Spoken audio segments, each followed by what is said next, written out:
rushing to the hospital. But my in-laws had other plans. Then came the ambulance. These were the words I heard from my husband, Ethan, and my mother-in-law, Linda. I was on my way to the hospital because I was going into labor, but Linda kept calling me non-stop. I had no choice but to go back home even though I was in pain. Ethan and Linda didn't seem to care that I was about to give birth. I made it to their house, but I collapsed and had to be rushed to the hospital. Even though neither of them seemed worried about me, I had been patient for a long time. But this time, I decided I couldn't keep pretending things were fine with them. I'm Emma, 33 years old. I work in an office, and I'm currently on maternity leave. My husband, Ethan, and I got married 2 years ago. We're the same age and we met at a speed dating event. When I first saw him, he wasn't my type, but he was easy to talk to. I was really shy. I've gone to many speed dating events before, but I was always too nervous to open up. With Ethan, though, I felt comfortable right away. We exchanged contact details for the first time that day. We went out for dinner a few times after that, and the conversation was just as easy as it had been when we first met. Time passed quickly, and we realized we had similar tastes in food, so we enjoyed going to restaurants together. I love looking forward to weekends when I could see him. After a few dates, we decided to become a couple. A year later, we got married. At the beginning of our marriage, I still enjoyed talking to Ethan just like when we were dating. I would rush home from work because I couldn't wait to see him. Eating dinner and talking about our day became the best part of my day, and I was always happy. But there was one thing I didn't like about being married: the weekend dinners at Ethan's parents' house. Every weekend, we drive there, and I cook dinner for everyone. Their house is about an hour away from ours, and I don't get along with Linda. She can be nice, but she's unpredictable. When she gets angry, she can be really harsh. Before we got married, things went smoothly when I visited. I arrived at their house early in the afternoon, but by evening, I realized something was off. "You should eat too. I'm going to cook for you," Linda suddenly said. I didn't want to trouble her, so I said, "No, it's okay. You don't need to cook for me. I'm telling you to eat," she snapped loudly. I was shocked, and all I could do was apologize. Ethan didn't defend me. While we waited for dinner, he scolded me saying, "Why did you refuse her? Don't you care about my mom?" I was confused because he didn't act like the man I knew.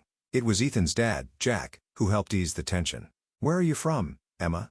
he asked when he saw how uncomfortable I was. Once the meal was ready, Linda was still upset, and Ethan seemed mad at me too. The whole situation was awkward, but Jack kept asking me questions, making things feel more comfortable. When I was talking to my father-in-law, my mother-in-law, and Ethan, who had been quiet at first, finally started joining the conversation. Eventually, we managed to enjoy the meal together.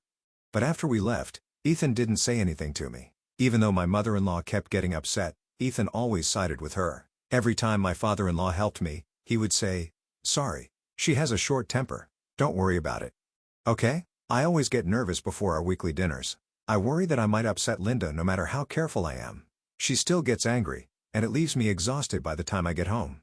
I don't want to go, but I put up with it because Ethan enjoys it every week.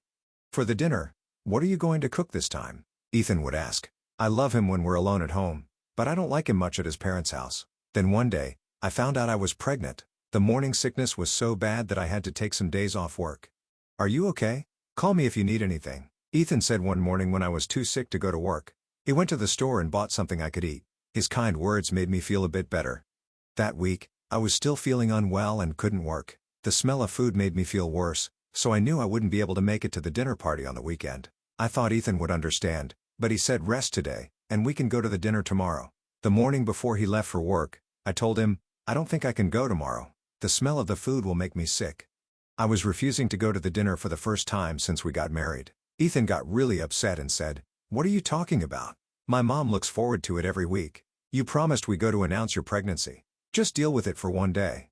It was the first time I had ever seen Ethan this angry, except when he was upset with my in-laws. I didn't know why the dinner was that important. We had talked about going to announce the pregnancy, but that was before the morning sickness got so bad. "Sorry," I said, too sick to argue. I apologized to calm him down. He left without saying anything, and I ended up crying in bed because I felt so emotionally drained. That night, when he came home, Ethan was back to being kind just like before. The next day, we drove to my parents-in-law's house. The hour-long drive was tough. I felt sick several times and had to stop to rest. Ethan was concerned, but he didn't suggest going back home. We bought some food and finally reached his parents' house. "Welcome," Linda greeted us with a smile. Before starting dinner, we told them about the pregnancy. "Oh my gosh, congratulations. I hope it's a boy," Linda said, overjoyed. Take care of yourself and have a healthy baby, Jack. My father-in-law added kindly. Ethan was happy to see his parents so excited. I was happy they were happy too. But I was feeling awful. I could barely manage a fake smile. While I cooked, I kept feeling sick and had to sit down to rest. I wore a mask to avoid the smell of the food. I could hear Ethan and Linda talking happily together, completely ignoring how I was feeling. Jack noticed that I wasn't feeling well and came to the kitchen. Morning sickness, you came here to announce your pregnancy? I'm sorry you have to work when you're not feeling well. You don't have to do this next week, he said, helping me with the dishes. His kindness almost made me cry. I wished Ethan had said something like that, but Linda didn't seem to care at all when Jack helped me. When dinner started, I was too sick to eat. Emma, why aren't you eating? Linda asked. I could only answer, I'm sorry. My morning sickness is so bad. She replied, if you don't eat, your baby won't get any nutrients. You need to eat even if you don't want to, with a stern look on her face. Ethan also said, that's right. Stop making excuses and eat. I tried to force myself, but after one bite, I had to rush to the bathroom.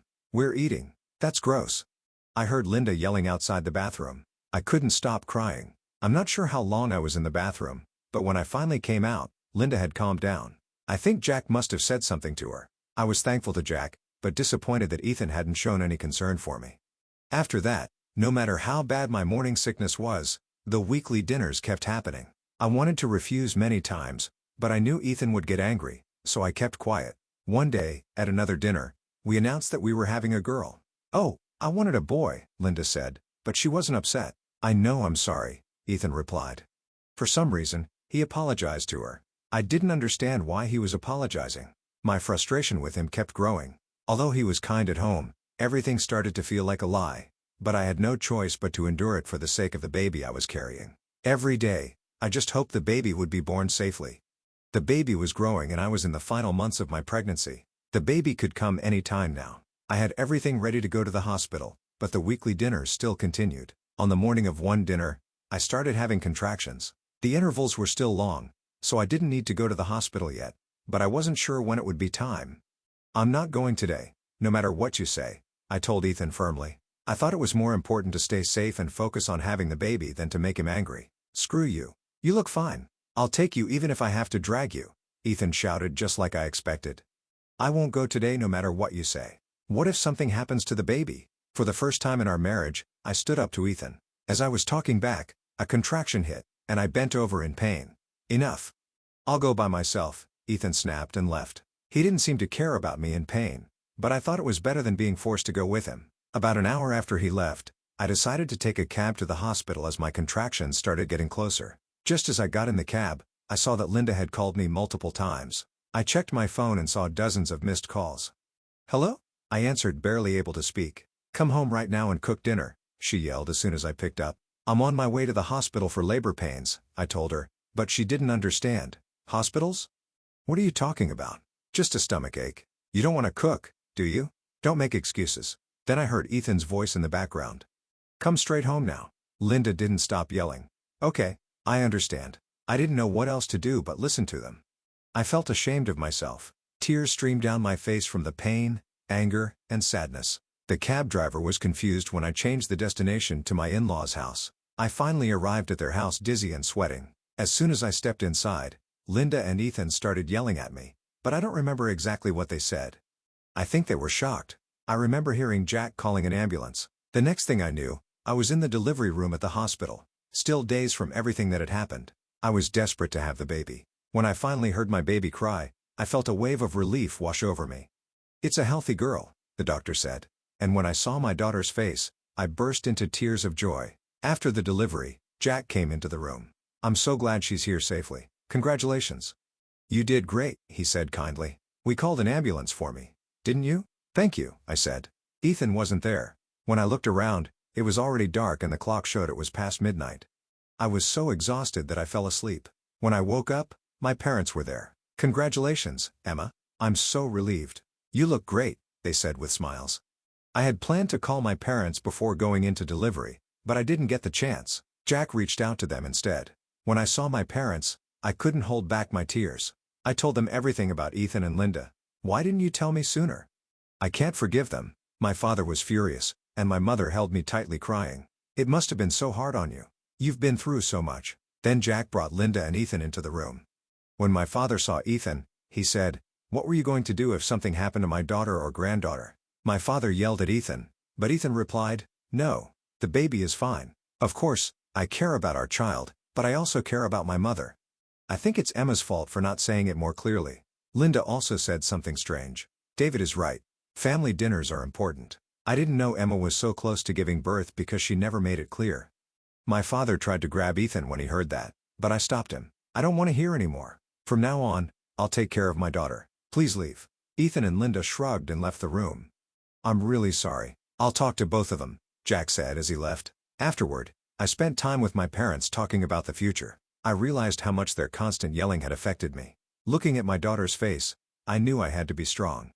I had to protect her no matter what. My mother visited me every day, staying with me all day, and that helped me feel more at ease. Soon, the day came when I was ready to leave the hospital. I went home with my parents to the house where Ethan was waiting. I asked Jack to bring Linda along too. When we arrived home, I asked my mother to take my daughter to another room. "Welcome back, Emma," Ethan said as I walked in. "I'm so sorry. I was wrong. Let's live as a family from now on." He apologized suddenly, probably after Jack spoke to him. "The three of us? Does that mean no more dinner parties?" I asked. "Of course.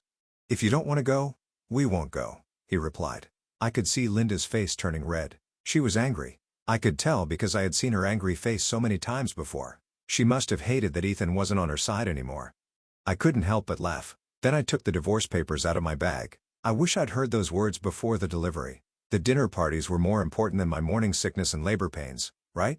Why don't you and your mother continue them? Your mother, whom you love so much, is looking really angry. I'll live with my daughter alone. Please don't ever get involved with me again for the rest of my life, I said, smiling. I'm sorry.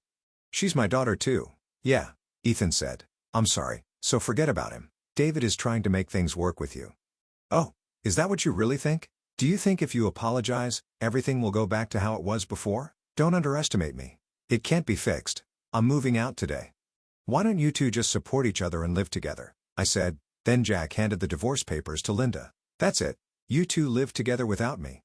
I can't believe what you did to Emma even after seeing David being born. I don't know what would have happened if I hadn't come home and called the ambulance. The day Jack was off from work, I had gone to work in the morning. When he returned in the afternoon, Ethan and Linda were yelling at me as I crouched down in pain. If Jack hadn't come home, I'm not sure if I would have been able to give birth safely. He feels like he can't live with them anymore after seeing how they showed no remorse. Even after the birth, Jack said, "Divorce? What are you talking about? I can't live with you guys anymore." The same goes for Emma. You two can't even understand that, can you? You're both hopeless, Jack said. Ethan and Linda were speechless, but Jack said it firmly. Then my dad came in with cardboard boxes. He had rented a truck. I packed my things with my dad and Jack and moved everything to the truck. Ethan and Linda said something, but I ignored them. After everything was packed, I turned to Ethan and said, "Aren't you going to write the divorce papers? If not, my lawyer will contact you." I left the house with my parents, my daughter, and Jack. I thanked Jack and we went back to my parents' house. Later, the divorce was finalized through my lawyer. I received a fair amount of alimony. Jack also got divorced and sold his house. He told me that Ethan and Linda, who used to be so close, were now blaming each other and fighting every day. He said it would be impossible for them to live together. Linda had been a housewife for years and had almost no work experience, so she had no choice but to rely on Ethan. Ethan had very little savings, and after paying the alimony, he barely had anything left. He wasn't sure he'd be able to pay rent because of the child support. They tried to ask Jack for help, but Jack changed his phone number so they couldn't contact him anymore. I raised my daughter at my parents' house. Jack and I still keep in touch once a month. He comes to visit us with gifts for my daughter. My parents also adore my daughter and spoil her as much as they can. My daughter's smile and happiness make me feel happy too.